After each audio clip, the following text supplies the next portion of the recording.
नमस्कार, कर्नाला टीवी में आप सबका स्वागत है। मैं हूं वर्षा। आइए सबसे पहले नजर डालते हैं आज की खास खबरों पर।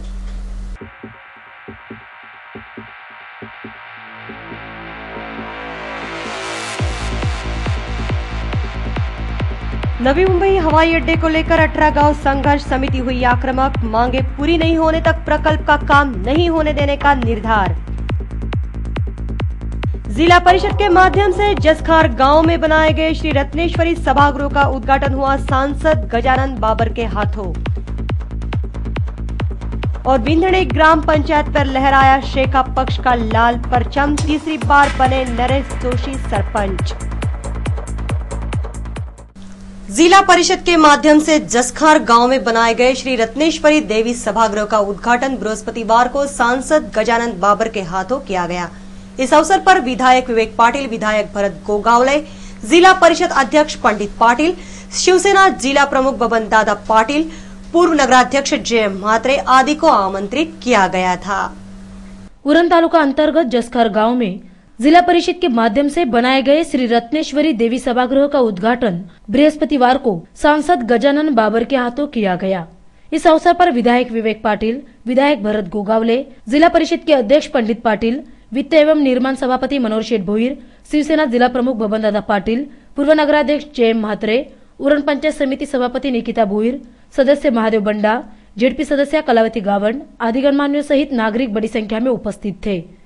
इस अवसर पर सांसद गजानन बाबर ने अपने भाषण में कहा कि आज इस परिसर में बड़े बड़े व्यवसाय शुरू हो रहे हैं, जिसके कारण हम हमारी संस्कृति को पीछे छोड़ नई संस्कृति अपना रहे हैं। ऐसे में स्थानीय भूमिपुत्रों की समस्या सुलझाने तथा संस्कृति का जतन करने के लिए हमें प्रयास करना बेहद जरूरी है। रत्नेश्वरी देवी का मंदिर जैसे महाराष्ट्र में मुंबईचे आहे, रोमा देवी आहे, त्याच पद्धतीनं उरणचं हे मंदिर पुढे नावारूपाला येईल अशी एक वास्तवात आपण असो किंवा नसो ते मंदिर महाराष्ट्रामध्ये कुणी ठरवून केलेलं नाही की वास्तू तयार होण्यामागचं हे सर्व सगळे कोणाला असं तर त्या रत्नेश्वरी देवीला तिची ताकद थोडी मोठी आहे की तुमच्या आणि आमच्या किंवा लक्षात आली नाही ती ताकद म्हणजे आज सगळी वास्तू उभी आहे आणि या वास्तूमध्ये आपण सर्वजण बसलो आहोत। आम्हालाही कधी असं वाटलं नाही की या सगळ्यांना आमदार होईल आणि माझ्या या सभागृहात सुरू करत कदाचित मला माहित होतं आणि किती दिवस असल्यानंतर कळत नाही त्यावेळेस माझ्या अधिवेशन असताना सुद्धा अधिवेशन चालू असताना सुद्धा भोईरदारांनी मला अधिवेशन सुरू नव्हतं की शब्द दिला येऊन याला पाहिजे आज दिल्लीचं काम सोडलं पण या देवीच्या दर्शनाला आलं।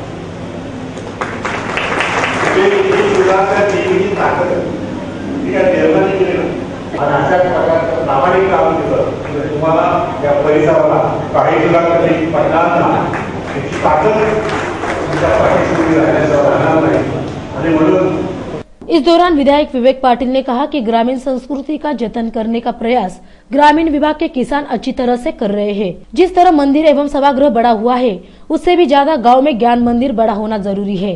वास्तु या पद्धतीनं तयार केलेली आहे हे निश्चितच एक आकर्षण ठरल्याशिवाय राहणार नाही आणि या सभागृहामध्ये चांगल्या चांगले विचार विनिमय होतील, विचारांचा आदान प्रदान होईल आणि रत्नेश्वरी मातेच्या कृपेने या ठिकाणी एक चांगला सुसंवाद घडवून या विभागात जे प्रश्न आहेत विशेष करून आपल्या विभागामध्ये आपण राहत असताना सर्व प्रकल्पग्रस्त आहोत, त्या प्रकल्पग्रस्तांचे सारे प्रश्न सुटण्याच्या दृष्टिकोनातून हे सभागृह त्यांच्या बैठका घेऊन निर्णय घेण्यासाठी एक चांगलं उपकारक होईल असा मला या ठिकाणी विश्वास वाटतो। आपल्या सगळ्यांचं मनपूर्वक धन्यवाद देत असताना आपलं चांगलं काम केल्याबद्दल अभिनंदन करत असताना एक मागणी तुमच्यापुढे भविष्यात ठेवणार आहे का एवढं चांगलं मंदिर बांधलं, एवढं चांगलं सभागृह बांधलं, आता आपल्या गावातली शाळा याच्यापेक्षाही चांगली बांधा अशी मागणी आपण मंदिरं खूप चांगली बांधतो। आमच्याकडे मंदिर बांधण्याची आपली शर्यतच लागलेली आहे। त्या गावाचं चांगलं पुस्तकात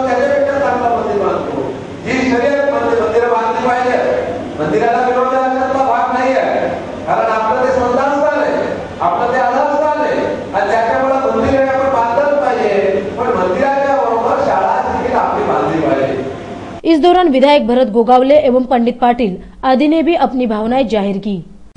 नवी मुंबई में बनने वाले प्रस्तावित हवाई अड्डे के प्रस्ताव को लेकर कई समस्या सामने आ रही है। सिडको द्वारा बुधवार को कोंकण आयुक्तालय में प्रकल्प बाधित किसानों की बैठक बुलाई गई थी, जिसे रद्द कर मुंबई कार्यालय में बैठक आयोजित की गई। सिडको द्वारा किए गए धोखे का किसानों ने बृहस्पतिवार को चिंचपाड़ा गांव में हुई बैठक में निषेध किया। नवी मुंबई में बनने वाले हवाई अड्डे को लेकर बुधवार को चिंचपाड़ा गांव में 18 गांव संघर्ष समिति की एक बैठक बुलाई गई थी। इस बैठक के लिए विधायक विवेक पाटिल, प्रशांत ठाकुर, पंचायत समिति के सभापति प्रकाश जितेकर, जेडपी सदस्य एसके नाइक आदि गणमान्यों सहित किसान बड़ी संख्या में उपस्थित थे। इस बैठक में सिडको अधिकारियों ने बैठक की जगहों को लेकर किसानों को जो धोखा दिया है उस पर विस्तृत चर्चा की गई। इस अवसर पर किसानों ने यह मांग की है कि जब तक किसानों की मांगे पूरी नहीं होती तब तक हम बाकी की जमीनें अधिग्रहित नहीं करने देंगे। साथ ही इन लोगों का कहना था कि कोंकण आयुक्तालय में जो बैठक बुलाई गई थी उसे रद्द कर अचानक मुंबई कार्यालय में बैठक बुलाकर सिडको ने किसानों के साथ धोखा किया है, जिसका हम विरोध करते हैं। इस दौरान विधायक विवेक पाटिल ने भी सिडको द्वारा किए गए कृत्य का निषेध करते हुए कहा कि नवी मुंबई में बनने वाले प्रस्तावित हवाई अड्डे के प्रस्ताव को लेकर कई समस्या सामने आ रही है। सबसे पहले जिन किसानों की जमीनें इस प्रकल्प के लिए अधिग्रहित की गई है उन किसानों की मांगे पूरी की जाए, उसके बाद ही प्रकल्प का काम शुरू किया जाए। आणि प्रोसिडिंग 2 वर्षांनी दाखवायला गेलो तर ते का मीटिंगचा प्रोसिडिंग आहे, शासनाचा जिआर कुठे झाला असं उत्तर सिडकोच्या वतीने आम्हाला असं आम्हाला उत्तर दिलंय। मुख्यमंत्र्यांची मीटिंग झाली ना, त्याचं प्रोसिडिंग आहे सिडकोकडे, फक्त नुसती मीटिंग आहे, ते प्रोसिडिंग आहे, त्याचं गव्हर्नमेंटच्या जिआरमध्ये परिवर्तन झालेलं आहे। ते झालेलं नसलं आज ते बंधनकारक आहे, अशी उत्तर आपल्याला त्या ठिकाणी ऐकायला बऱ्याच वेळा मिळालेली आहे। आणि म्हणून मी सांगितलं रात्रीच्या वेळेला कमिटीला पटलं, मला तुम्हाला सर्वांनाही पटेल, जिसकी दंडा उसकी भय, तसं आपण आपला दंडा त्याच्यावरच आपल्या मागण्या मान्य करून एकमेकांना होणार हे राहणार। त्याच्यामुळे संघटन आपली एकी ही सगळ्यात जास्त महत्वाची आहे। आणि ही एकी करत असताना सामुदायिक एकी या सर्व गोष्टीला विरोध करत असताना शिस्तबद्ध पद्धतीने आज कमिटी ज्या पद्धतीने आपल्या मागण्या मांडते त्या मागण्या शासनापुढे ठेवून पहिले सिडकोचे एमडी होते, आता कमिशनर आले, उद्या सेक्रेटरी येतील, परवा अजून कोण येतील, त्यांच्या समोर ह्या सगळ्या मागण्या मांडत असताना तुम्ही ज्या पद्धतीने ह्या मांडलेल्या त्या आपली पद्धत अत्यंत योग्य, अत्यंत बरोबर आणि आपल्या प्रकल्पग्रस्तांच्या पत्रात सगळ्या मागण्या पडेपर्यंतसाठी अत्यंत चांगली अशी पद्धती तुम्ही निवडलेली आहे। याच्यामध्ये एक गोष्टीचा ठिकाणी जाणून उल्लेख केला पाहिजे की त्यांनी सांगितलं बाबा एका मीटिंगमध्ये का ते व्हिडिओ शूटिंग होऊ नका, मीडियावाल्यांना आणू नका, अत्यंत खंबीरपणे तुम्ही सांगितलं मीडियावाला नसेल तर आम्ही पण आम्ही होत पाहिजे। त्याच्यामध्ये रात्रीच्या मीटिंग सांगितलं का पोस्टिंगमध्ये चेंज होतं, बोलतो ते काय येत नाही, हे असं तर ते नाही, ही ती पद्धत आहे। आणि सगळ्यात ऑब्जेक्शनेबल मला जे रात्री कमिटीने सांगितलं मला भेटलं का आमचे अध्यक्ष बोलत असताना कमिशनर असे बोलले का तुमची फिरफिर बंद करा। माझं म्हणणं असं आहे का सगळे विषय राहिले बाजूला, पहिला कमिशनरने आता खुलासा केला पाहिजे का आमच्या अध्यक्षाचा जो अपमान केलाय त्याच्या बाबतीत तुमची भूमिका स्पष्ट करा आणि आता आम्ही पुढचं काय बोलणार नाही ही भूमिका सुद्धा आपल्याला परवाच्या मीटिंगमध्ये घ्यावी लागेल। अपने भाषण में विधायक विवेक पाटिल ने आगे ये भी कहा कि किसानों की बैठक आयोजित करने से पहले 5-6 दिन पहले उन्हें बैठक की जानकारी दी जाए। कामगार और सहकार क्षेत्र में उल्लेखनीय काम करने वाले सुभाष देशपांडे का 60वां जन्मदिन मंगलवार को मनाया गया, जहां उन्हें बधाइयां देने के लिए विधायक विवेक पाटिल, पूर्व नगराध्यक्ष जय म्हात्रे, जिला परिषद के स्वास्थ्य एवं शिक्षा सभापति बालाराम पाटिल तथा कर्नाला स्पोर्ट्स एकेडमी के उपाध्यक्ष सदाशिव साबले, रविशेठ पाटिल आदि गणमान्य उपस्थित थे। सुभाष देशपांडे एक ऐसा नाम जिन्होंने अपने करियर की शुरुआत बतौर केमिस्ट की। हिंदुस्तान ऑर्गेनिक केमिकल्स अर्थात एचओसी कंपनी में केमिस्ट के औंधे पर काम करने वाले सुभाष देशपांडे ने अपने मितभाषी स्वभाव से सबको अपना कायल बना दिया था और एक के बाद एक पायदाने चढ़ते चढ़ते श्री देशपांडे एचओसी के प्रोडक्शन मैनेजर बन गए। लेकिन इस दौरान उन्होंने कई समाज कार्यों को अंजाम दिया था। विधायक विवेक पाटिल के करीबी माने जाने वाले सुभाष देशपांडे लोना इंडस्ट्रीज में हुई एक दुर्घटना के बाद विधायक विवेक पाटिल की सोहबत में आ गए और फिर विधायक विवेक पाटिल ने कोई जिम्मेदारी सौंपी और देशपांडे ने उसे पूरा नहीं किया, ऐसा कभी नहीं हुआ। कर्नाला बैंक की स्थापना के दौरान सुभाष देशपांडे ने अहम भूमिका निभाई है। विधायक विवेक पाटिल के मार्गदर्शन में कामगारों को न्याय दिलाने में भी उनका महत्वपूर्ण योगदान रहा है। यहां तक कि एचओसी कंपनी के निजीकरण के खिलाफ आवाज उठाकर निजीकरण रोकने में महत्वपूर्ण भूमिका देशपांडे ने निभाई। रायगढ़ श्रमिक एकता संघ के माध्यम से विधायक विवेक पाटिल के नेतृत्व में कामगारों को न्याय दिलाने का काम सुभाष देशपांडे ने किया। कामगार और सहकार क्षेत्र में उल्लेखनीय काम करने वाले सुभाष देशपांडे का 60वां जन्मदिन मंगलवार को बड़े ही धूमधाम के साथ मनाया गया। विधायक विवेक पाटिल, पूर्व नगराध्यक्ष JM म्हात्रे, जिला परिषद के शिक्षा एवं स्वास्थ्य सभापति बालाराम पाटिल, कर्नाला स्पोर्ट्स एकेडमी के उपाध्यक्ष सदाशिव साबले, रविशेठ पाटिल आदि ने उन्हें जन्मदिन की बधाइयां दी। बार बार दिन ये आए, बार बार दिल ये गाए, बार बार दिन ये आए, बार बार दिल ये गाए, तू जिए हजारों साल ये मेरी है आरज़ू। Happy birthday to you, happy birthday to you, happy birthday to you. बार बार दिन ये आए, बार बार दिल ये गाए, तू जिए हजारों साल ये मेरी है आरज़ू। अब वक्त हो चुका है एक ब्रेक का। आप कहीं भी मत जाइएगा, देखते रहिए कर्नाला टीवी।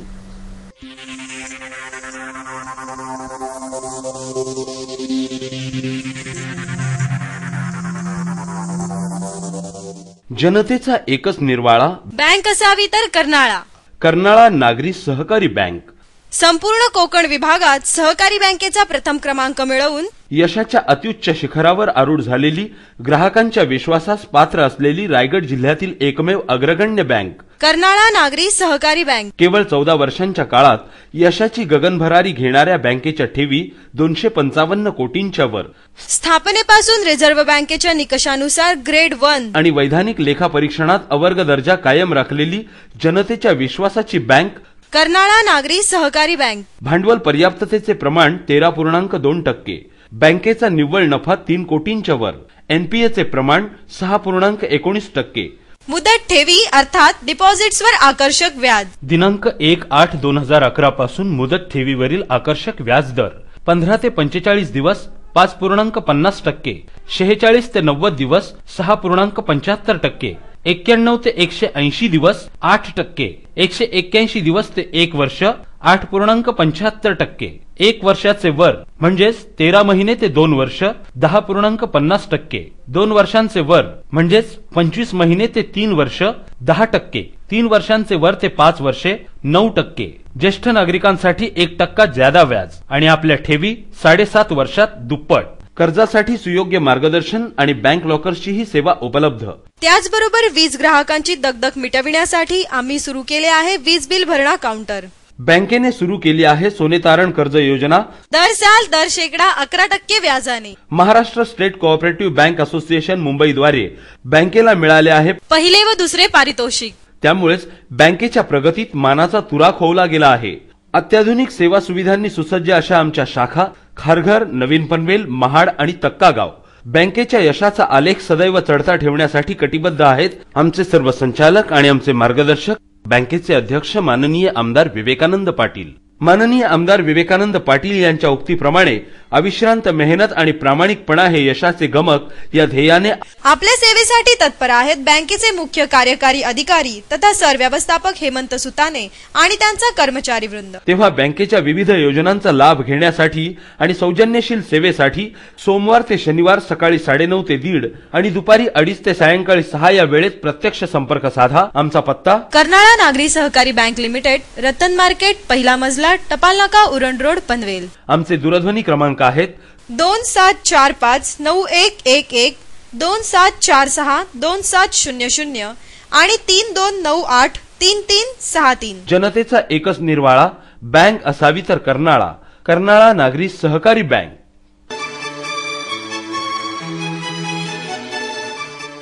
आपको टाटा या फियाट की कोई नई कार खरीदनी है या फिर आपके कार की सर्विसिंग करानी है तो आपको कहीं और जाने की जरूरत नहीं है, क्योंकि टाटा मोटर्स आपके लिए लाए हैं फॉर्च्यून कार्स प्राइवेट लिमिटेड। अब पनवेल में भी पुराने मुंबई पुणे हाईवे पर कोलखे विलेज और पलसपा फाटा के पास फॉर्च्यून कार्स का एक और शानदार शोरूम और सर्विस सेंटर।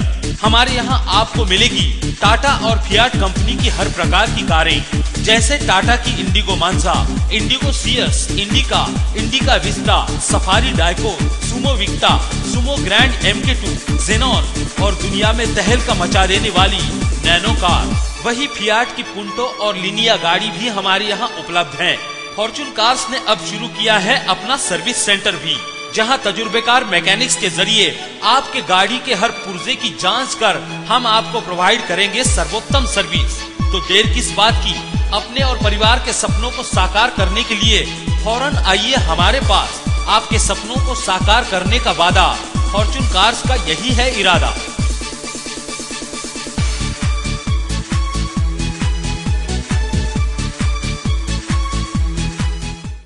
डी-मार्ट डिस्काउंट आणि दर्जा यांचा मेळ साधणारं डिपार्टमेंटल स्टोअर डी-मार्ट, परिपूर्ण खरेदीचं सर्वोत्तम ठिकाण, स्वस्त, मस्त आणि प्रशस्त वातानुकूलित शॉपिंग सेंटर डी-मार्ट।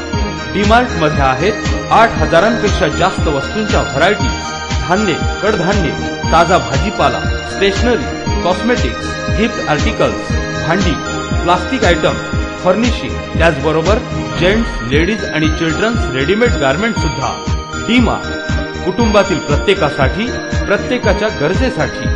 डी-मार्ट दररोज डिस्काउंट, दररोज बचत, सकाळी 10 ते रात्री 10, अखंड विनम्र सेवा फक्त डी-मार्ट मध्ये, म्हणजेच डिस्काउंट मार्ट मध्ये। आमचा पत्ता D-Mart, plot number 1, sector 9E, sector 14 समोर सिडको वॉटर टँक जवळ, रोडपाली गाव रोड, कळंबोली। डी-मार्ट आजच आमच्या कळंबोली शाखेला भेट द्या आणि खात्री करा। संपर्क नंबर 9167 30 75 80, म्हणजेच 9167307580। आमची शाखा नवीन पनवेल मध्येही कार्यरत आहे। डी-मार्ट। जनहिताचा निर्वाळा, दैनिक कर्नाळा।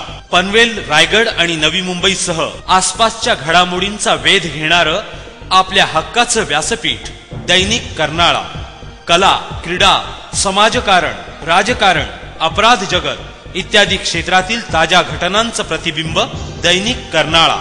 आपल्या भावभावनांचं दर्पण आणि आपल्या हक्काचा आवाज दैनिक कर्नाळा।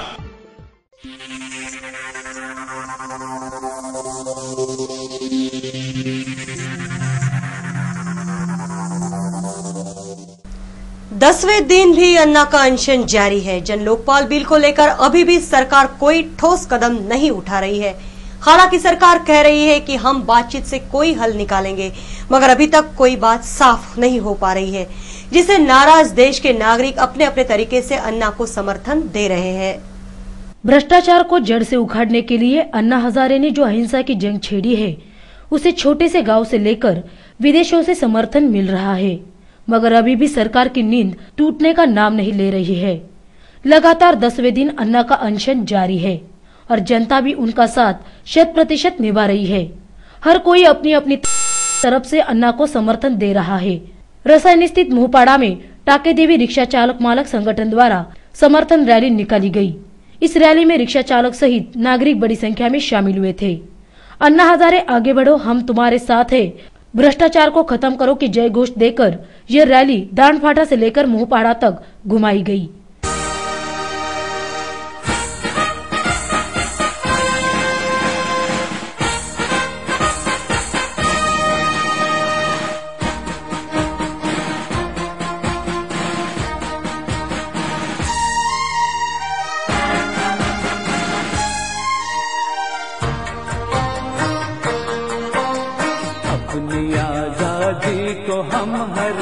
मिटा सकते नहीं, अपनी आजादी को हम हरगिज़ मिटा सकते नहीं।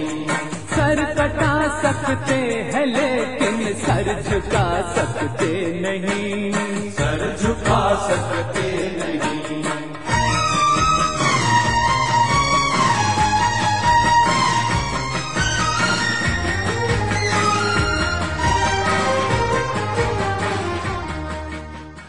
इस दौरान जनता ने भ्रष्टाचार को खत्म करने के लिए अण्णा हजारे को अपना समर्थन जताया। पाठिंबा देण्यासाठी आम्ही सर्वजण वारकरी पंथातील लोक, सामाजिक क्षेत्रातील लोक, रिक्षा चालक मालक संघटनेचे पदाधिकारी, मालक, डॉक्टर्स, व्यापारी असोसिएशन सर्व लोकांनी उत्स्फूर्त आम्हाला साथ देऊन, डॉक्टर लोकांनी सुद्धा आम्हाला चांगली साथ देऊन या आपल्या कार्यक्रमामध्ये सहभागी झाले। याच्यामध्ये कमीत कमी 500 रिक्षा आमच्या सामील झालेल्या आहेत। त्याच्यामध्ये टेम्पो आहेत, मिनी डोर आहेत, 3 असं रिक्षा आहेत। त्यांचा जो लोकपाल विधेयक मंजूर होत नाही, जन लोकपाल विधेयक मंजूर होण्यासाठी आम्ही सर्व लोकांनी अण्णांच्या पाठीशी उभे आहोत। एक टाइम अन्ना महाराष्ट्र में जन्म हुआ, आज प्रति भारत में अन्ना है, समझ गए। आज वो दवा लेने के भी तैयार नहीं है। किसके लिए? उसका आत्मा सच्चा है, उसके लिए वो सच्चा के लिए खड़ा है, उसको भगवान उसका साथ है, उसका साथ पब्लिक भी, आज भारत संपूर्ण उसका साथ है, उसका साथ छोड़ के कोई नहीं है। आज उसको बीमारी नहीं है, खुद परमात्मा उसका साथ है। और आज महात्मा गांधी नहीं है, आज 2nd नंबर महात्मा गांधी आ गया। वही उरन में भी अण्णा हजारे को अलग अलग तरीके से समर्थन दिया गया। बृहस्पतिवार को उरन तहसील कार्यालय के सामने नागरिक लाक्षणिक अनशन पर बैठे थे। इस अवसर पर अपना समर्थन देने के लिए comrade Bhushan Patil, Karnala sports academy के उपाध्यक्ष रविशेठ पाटिल आदि सहित नागरिक बड़ी संख्या में उपस्थित थे। गव्हर्नमेंटच्या बिलामध्ये लोकपालाला काही अधिकार नाही, त्यांनी फक्त शिफारशी करायच्या, कोर्टाकडे केसेस पाठवायच्या। पण जनलोकपाल बिलामध्ये लोकपालाला सर्व अधिकार आहेत। उदाहरणार्थ पोलिसांचे अधिकार आहेत, गुन्हा दाखल करण्याचा, गुन्हागारी भ्रष्टाचाराचा गुन्हा दाखल करू शकतात, त्याने तक्रार नोंदल्यानंतर त्यानंतर त्याला शासन करू शकतात, त्याची प्रॉपर्टी जप्त करून ती सरकारकडे जमा करू शकतात। म्हणजे अशा प्रकारे स्ट्रॉंग लोकपाल, परिणामकारक लोकपाल ज्याला म्हणतात, स्ट्रॉंग आणि इफेक्टिव्ह लोकपाल, हा जनलोकपाल बिल कायद्यामध्ये तरतूद आहे, ती लोकपाल बिलामध्ये काय तरतूद नाही। हा दुसरा मुद्दा म्हणजे अधिकार काय असतील, तर अधिकारच नसतील आणि नुसतं लोकपाल संस्था तयार केली त्याचा काही फायदा जनतेला होणार नाही, लोकपाल भ्रष्टाचार लोकांना शासन होणार नाही, हा दूसरा महत्वाचा। कुल मिला के अब देखा जाए तो जनतंत्र से भ्रष्ट तंत्र को खत्म करने के लिए नागरिक अब जागरूक हो चुके हैं। जो खुद भ्रष्टाचार में लिप्त हो वो अगर भ्रष्टाचार को जड़ से मिटाने की बात करने लगे तो आप क्या कहेंगे। कुछ ऐसा ही हो रहा है पनवेल में। कांग्रेस के भ्रष्टाचारी नगर सेवक संतोष शेट्टी पर कई भ्रष्टाचार और आपराधिक मामले पुलिस थाने में दर्ज है, लेकिन अब 100 चुए खाकर बिल्ली चली हज। खबर विस्तार से। आज की भ्रष्ट कांग्रेस सरकार में भ्रष्टाचारी मंत्रियों की फेहरिस्त इतनी लंबी है कि खुद प्रधानमंत्री मनमोहन सिंह भी इन भ्रष्ट मंत्रियों से परेशान हैं। हालांकि इन भ्रष्ट मंत्रियों में से कुछ अभी जेल की हवा खा रहे हैं तो कुछ अभी भी बाहर हैं, जिससे मनमोहनी सरकार शर्मसार हो चुकी है। मगर फिर भी प्रधानमंत्री को इस बात का जरा सा भी मलाल नहीं दिखता, क्योंकि इस भ्रष्टाचार के खिलाफ समाज सेवक अण्णा हजारे ने जो अनशन शुरू किया है, उस अनशन के 9 दिन गुजरने के बाद भी मनमोहनी सरकार की अड़ियल नीति बदल नहीं रही है। अभी भी मनमोहन सरकार जन लोकपाल बिल को मंजूर करवाने में आनाकानी कर रही है, क्योंकि अगर यह बिल संसद में मंजूर करवाया जाता है तो सरकार भ्रष्टाचार में इस तरह लिप्त है कि मनमोहन सरकार को कुर्सी छोड़नी पड़ेगी। यह तो हुई दिल्ली की बात, लेकिन कांग्रेस के भ्रष्टाचार की जड़ें गांव-गांव और शहर-शहर में पहुंच चुकी हैं। पनवेल भी उससे अछूता नहीं रहा है। अपने आप को दूध का धुला समझने वाले कांग्रेसी नेता भ्रष्टाचार में इस कदर डूबे हुए हैं कि कभी-कभी तो ऐसा लगता है कि मानो यह कांग्रेसी नेता समाज पर बदनुमा धब्बा है। हम बात कर रहे हैं कांग्रेसी नगर सेवक संतोष शेट्टी की। गौरतलब है कि जुए के अड्डे और डांस बार चलाने वाले संतोष शेट्टी अब भ्रष्टाचार को मिटाने का राग अलापने लगे हैं। जो कौवा खुद भ्रष्टाचार की जड़ है, वही अब भ्रष्टाचार को मिटाने की कोयल बोली बोलकर पनवेल की जनता को गुमराह कर रहा है। हम आपको बता दें कि संतोष शेट्टी पर पनवेल पुलिस थाने में कई आपराधिक मामले दर्ज हैं। फिर भी 100 चूहे खाकर बिल्ली हज को निकली की तर्ज पर संतोष शेट्टी अण्णा हजारे के भ्रष्टाचारी विरोधी जन आंदोलन को समर्थन देने निकले हैं। जनता की आंखों में धूल झोंककर अपने आप को निष्कलंक साबित करने की संतोष शेट्टी की यह कोशिश मतलब सर से पांव तक खुद कीचड़ में धंसे होकर भी दूसरे को कीचड़ से बचने की सलाह देने के बराबर हैं। संतोष शेट्टी ने अपनी पीठ थपथपाने के लिए जगह जगह अण्णा के समर्थन में होर्डिंग्स लगाकर इस बात का आभास निर्माण किया है कि वो भ्रष्टाचार के खिलाफ है। मगर भाई संतोष शेट्टी, आपसे पहले आपके कुकर्म जनता तक पहुंच चुके हैं। ऐसे में आप भले कितने भी होर्डिंग्स क्यों न लगवाओ, आपके डांस बार और जुए के अड्डे चलाने के किस्से जनता भला कैसे भूल सकती है, क्योंकि यह पब्लिक है, सब जानती है। स्वतःला समाजसेवक असल्याचा आव आणणाऱ्या काँग्रेसी नगरसेवक संतोष शेट्टी यांनी अण्णा हजारे साहेबांच्या उपोषणाला पाठिंबा जाहीर केला। मुळात हीच गोष्ट पटण्यासारखी नाहीये, कारण का अण्णा हजारे साहेबांनी जो उपोषणाचा मार्ग अवलंबलाय, रामलीला मैदानावर गेले 9 दिवस अण्णा हजारे साहेब जे उपोषण करतायत ते काँग्रेसी सरकारच्या भ्रष्ट कारभाराला, भ्रष्टाचारात इतक्या प्रमाणात झालाय की त्याला कंटाळून लोक रस्त्यावर उतरतायत आणि अण्णा हजारेंसारखे थोर पुरुष त्या तिथे उपोषण करायला बसलेले। गोष्ट अशी आहे की संतोष शेट्टी हा स्वतः जुगाराचे अड्डे चालवतो, डान्स बार चालवतो, तो स्वतः किती भ्रष्टाचारी आहे आणि भ्रष्टाचाराविरोधात अण्णासाहेबांना आमचा पाठिंबा आहे अशी जी काय बोंबाबोंब चालू आहे, लोकांना सगळं कळतंय, सुज्ञ जनतेला सर्व कळतंय की काँग्रेस सरकार किंवा काँग्रेसचा कोणताही पदाधिकारी किंवा काँग्रेसचे कोणीही नगरसेवक किती भ्रष्टाचारात बुडलेले आहेत। जनतेला माहिती आहे की आम्ही अण्णासाहेबांना पाठिंबा देऊन भ्रष्टाचाराविरोधात एक पाऊल पुढे टाकलं असं दाखवण्याचा किंवा आव आणण्याचा जे प्रयत्न करतात ते भ्रष्टाचारात किती बुडलेले आहेत हे सुज्ञ जनतेला माहिती आहे।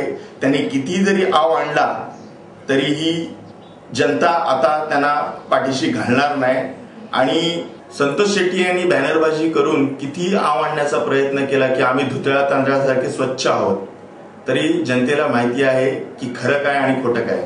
कारण की ह्या भ्रष्टाचार विरोधात भ्रष्ट काँग्रेस सरकारला जनतेनेच जागोजागी रस्त्यावर येऊन वेठीस धरलेला आहे। संतोष शेट्टी यांनी बॅनरबाजी करून किती आव आणण्याचा प्रयत्न केला की आम्ही धुतल्या तांदळासारखे स्वच्छ आहोत, तर जनतेला माहिती आहे खरं काय आणि खोटं काय।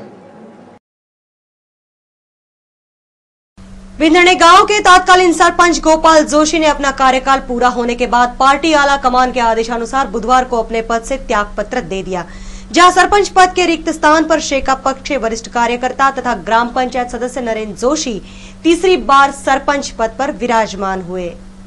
पिछले कई सालों से विंधणे ग्राम पंचायत क्षेत्र में किए जा रहे विकास कार्यों के बलबूते पर फिर से एक बार विंधणे ग्राम पंचायत पर शेका पक्ष का लाल परचम लहराया। बुधवार को तत्कालीन सरपंच गोपाल जोशी ने अपना कार्यकाल पूरा होने के बाद पार्टी आलाकमान के आदेशानुसार अपने पद से त्यागपत्र दे दिया और शेका पक्ष के वरिष्ठ कार्यकर्ता ग्राम पंचायत सदस्य नरेश जोशी तीसरी बार सरपंच पद पर विराजमान हुए। चुनाव अधिकारी कोपरोली सर्कल भांजी नाखवा ने नरेश जोशी के सरपंच पद पर चुने जाने की घोषणा की और माहौल जश्न से सराबोर हुआ। विंधणे ग्राम पंचायत में विरोधी कांग्रेस दल के 6 सदस्य हैं तो सत्ता पक्ष यानी शेका पक्ष के 7 सदस्य हैं, मगर फिर भी कांग्रेस को लग रहा था कि वो यहां सत्ता हथियाने में कामयाब होंगे, इसलिए उन्होंने अपने उम्मीदवारों को चुनाव के मैदान में उतारा था।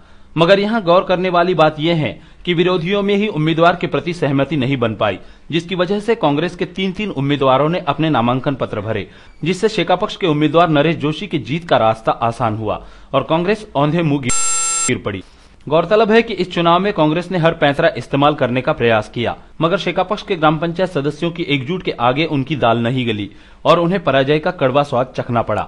अपनी जीत के बाद नवनिर्वाचित सरपंच नरेश जोशी ने हमारे प्रतिनिधि से की बातचीत में अपनी खुशियों का इजहार करते हुए विंधणे ग्राम पंचायत क्षेत्र में आने वाले 8 गांवों के विकास के लिए बाध्य होने का अभिवचन दिया। मी तुम्हाला सांगतो की विंधणे गावचा जरी मी रहिवासी असलो तरी मी विंधणे ग्रामपंचायत सरपंच म्हणून 3 वेळा, मतलब तिसऱ्यांदा मला संधी मिळालेली आहे।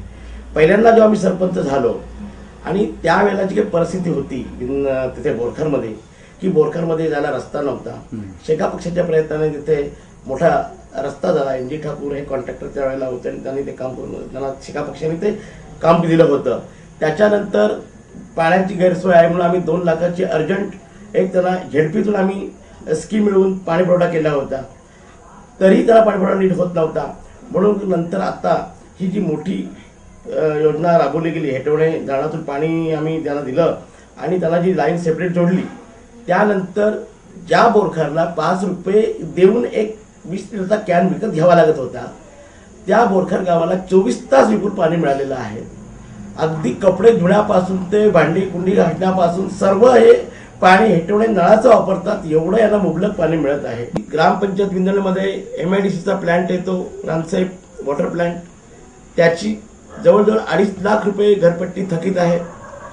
आमचा प्रयत्न आहे की जर ती घरपट्टी मिळाली तर आमच्या 8 गावाची ग्रामपंचायत आहे त्या 8 गावांमध्ये ज्या ज्या सुविधा अजून नाही आहेत, उदाहरणार्थ गटर वगैरे संपूर्ण बंदिस्त गटर काढणे, नंतर अद्यावत चांगले रस्ते करणे, प्रत्येक गावोगावी शौचालय बांधणे की जेणेकरून संपूर्ण हागणदारी मुक्त आमची ग्रामपंचायत होईल. नंतर वनसंतुलन म्हणजे पर्यावरण संतुलन करण्यासाठी बरीचशी झाडं वगैरे लावणं. नंतर आमच्या ग्रामपंचायतीमध्ये व्यायामशाळा तयार करणे की जेणेकरून आमचे तरुण जे आहेत ते प्रकृतीने चांगले सुदृढ होतील.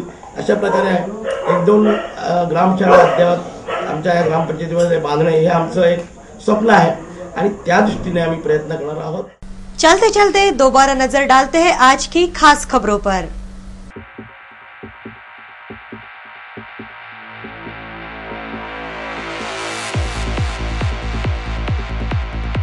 नवी मुंबई हवाई अड्डे को लेकर 18 गांव संघर्ष समिति हुई आक्रामक, मांगे पूरी नहीं होने तक प्रकल्प का काम नहीं होने देने का निर्धार. जिला परिषद के माध्यम से जसखार गांव में बनाए गए श्री रत्नेश्वरी सभागृह का उद्घाटन हुआ सांसद गजानन बाबर के हाथों. और बिंधड़ी ग्राम पंचायत पर लहराया शेखा पक्ष का लाल परचम, तीसरी बार बने नरेश जोशी सरपंच. आज के लिए बस इतना ही. करलाला टीवी के बारे में यदि आपकी कोई राय हो या आप सुझाव करना चाहते हो तो हमारा संपर्क नंबर है 27457338. आपसे फिर मुलाकात होगी. तब तक के लिए नमस्कार.